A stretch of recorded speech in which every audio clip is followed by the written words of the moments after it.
Hey there, welcome to my channel. My name is Gina Govaz. Thanks for being here. So today I'm going to talk about the seasons of our lives through an astrological lens, specifically the summer season transits and the eventual midlife awakening. The summer season begins around the age of 23 to 24 and it runs to about the age of 46 and a half. And the summer season begins with the second Jupiter return. Jupiter spends about 1 year in each sign. We have a Jupiter return about every 12 years. Right now, Jupiter is in the sign of Cancer until next summer. You can check out my previous video to learn a little bit more about that. So when we say transits, what are transits? What do we mean when we say that? So transits occur whenever a planet in orbit forms an aspect to the natal planet. So for example, you have a snapshot of the sky when you are born. This is the natal chart or the birth chart or the personal horoscope. So it's the view of the sky from the Earth's perspective. When you're born, it displays the configuration of the sun and the moon, all the personal planets and the generational planets. We see the north and the south nodes. I like to include some of the asteroids and the part of fortune. And if you have your birth time, we also have the angles and we have the chart distributed in the 12 houses. So aspects are the angular relationships that are formed between two planets. So we have natal aspects, the relationship between the planets in your birth chart, and we have transits that form aspects to the natal planet. So the transits are the continuous movement of the planets that form relationship to the natal planets. So we could say that planets are our psychological needs, these expressions, they're parts of the psyche, so the actors in the psyche that form the self. And aspects are how each actor interacts with the other, so how all these planets interact. I like to see aspects of the feeling of angles. So what would a 90-degree angle feel like? When you think of that, when you think of a corner, there's something sharp about that. So in some way, I think of it as describing or adding an expression to the feeling of geometry and shapes. So the major aspects are the conjunction. That's when planets are within the same degree.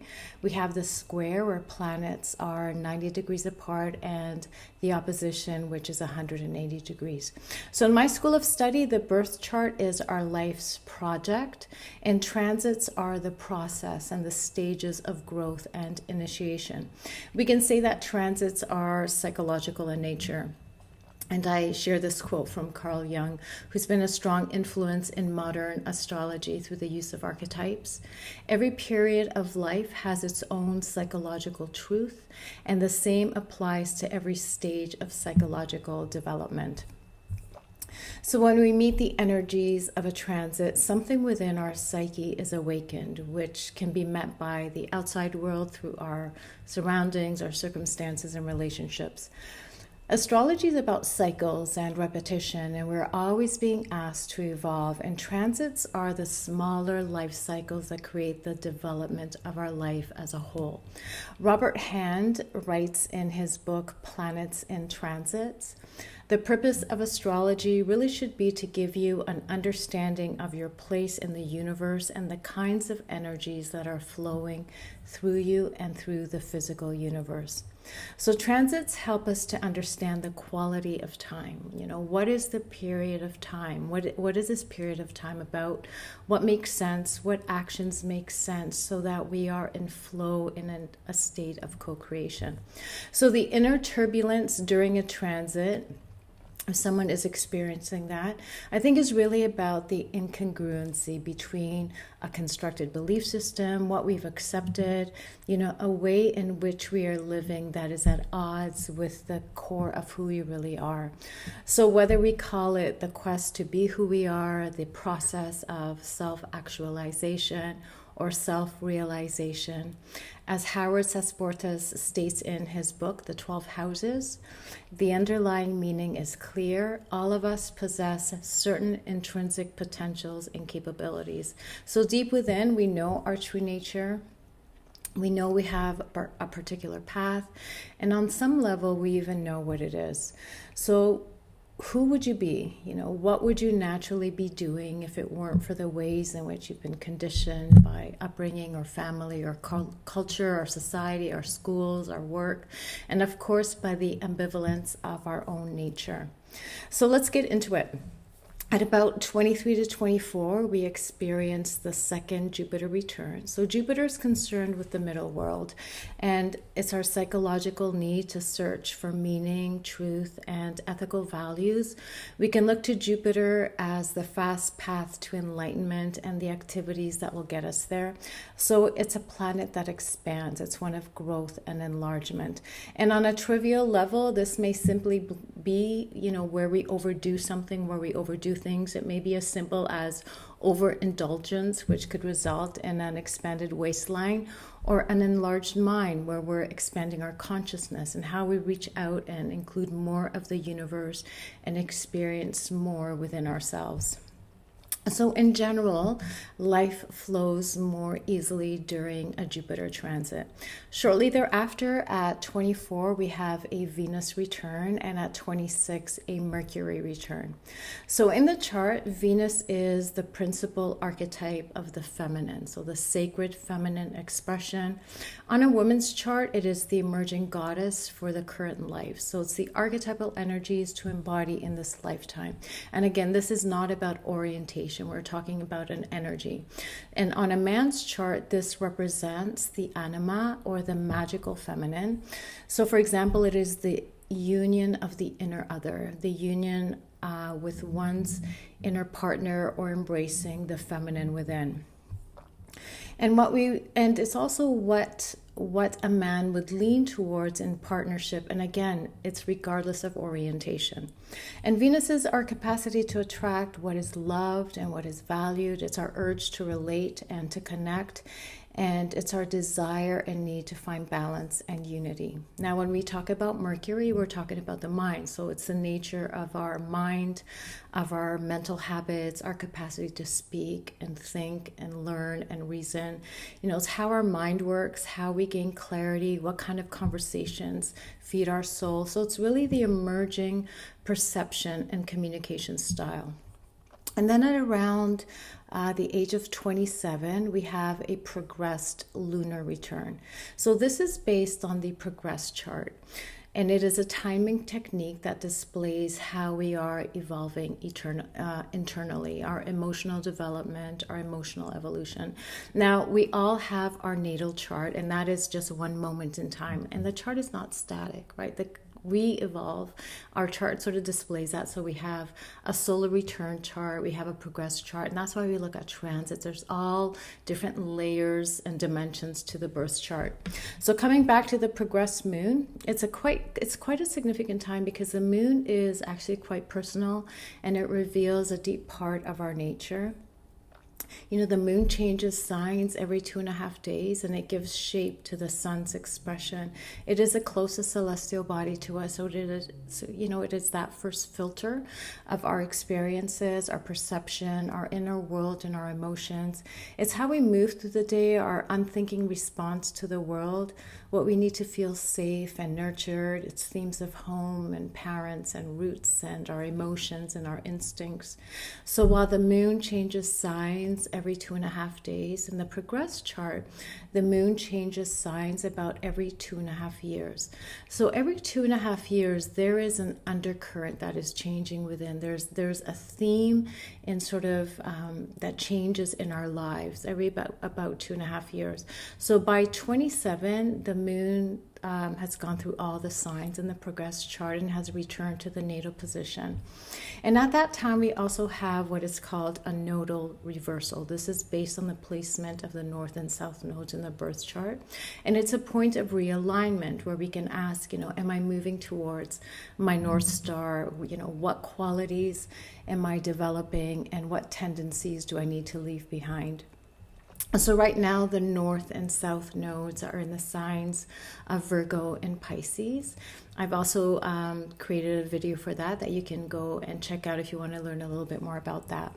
So the progressed moon is also the precursor to the first Saturn return. So Saturn is concerned with the middle world. It's concerns about how we grow and change and evolve through boundaries and limitation.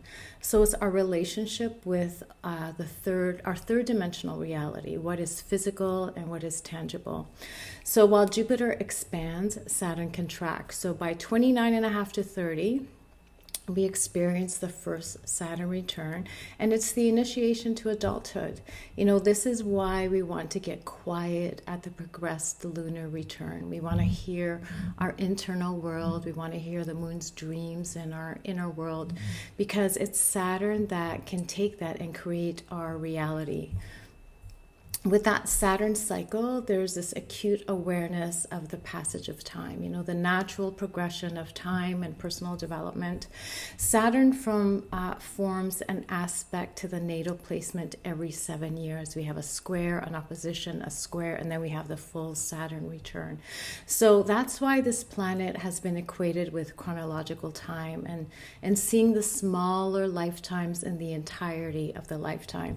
This is where we really want to get clear about what is and isn't working. And Saturn spends about 2.5 years in each sign, while the Saturn transit, that initiation process, can last about 9 months. Next, at 32, we have another Venus return, and we have a Mars return. Now, we've talked about Venus. When we talk about Mars, we're talking about the principal archetype of the masculine. So on a man's chart, it is the emerging God archetype, the archetype that the man is here to embody in this lifetime. On a woman's chart, Mars represents what she will lean towards in partnership, the type of man, the characteristics and qualities. And it represents the animus, or the inner masculine, and how we form the inner union and embrace the masculine energies within.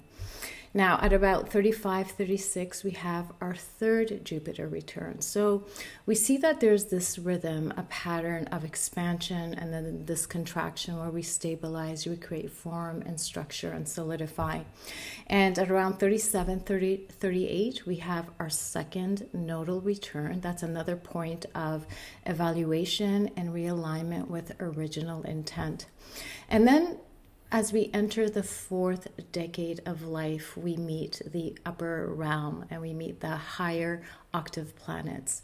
So at around 41 to 44, we meet a Neptune square, which can last up to about 2 years.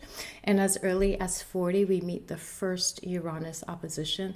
This can last to about 44. The average age of that Uranus opposition is around 42. So these planetary energies correspond, like I said, with the upper realm. So they can represent chaos and destabilization and awakening. Both Uranus and Neptune operate out of ordinary reality. So these two planets are beyond the material world that's condensed to cause and effect. It's beyond ego identity and structure. The upper world planets invoke like synchronicities and grace and miracles. It's all the unexpected events. And this is the mystical and spiritual realm in which we can receive. And it's, again, what exists outside of Saturn's three-dimensional reality, outside of Saturn's time. Uranus is unusual. It's sudden and unexpected. It's not our everyday life and our everyday reality.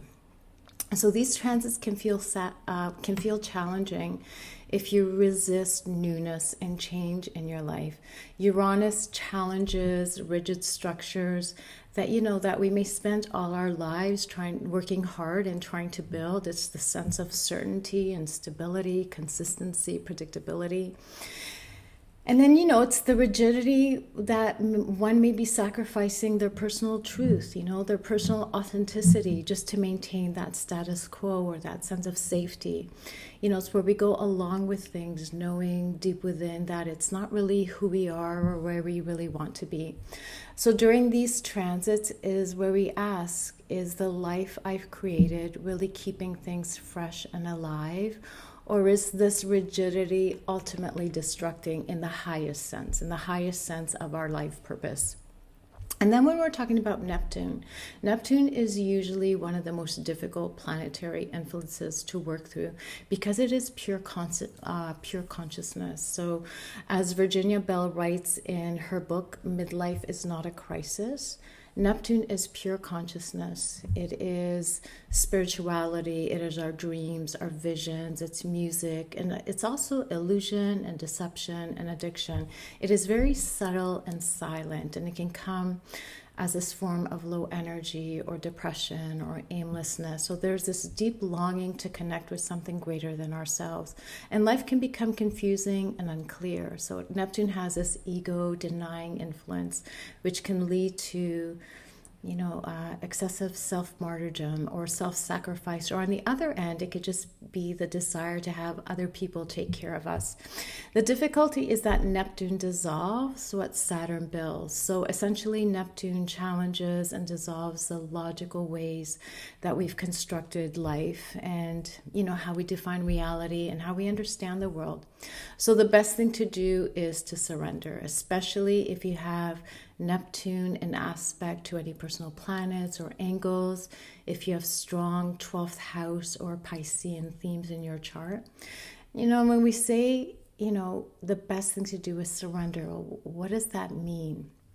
I'd say it's a time to feel, to dream, to listen, like to slow down, spend time in nature, listen to soothing music, exploring Jungian therapy, going to therapy, keeping a dream journal. And it's a time to avoid escapism. It's actually a time to avoid substances, drugs, and alcohol.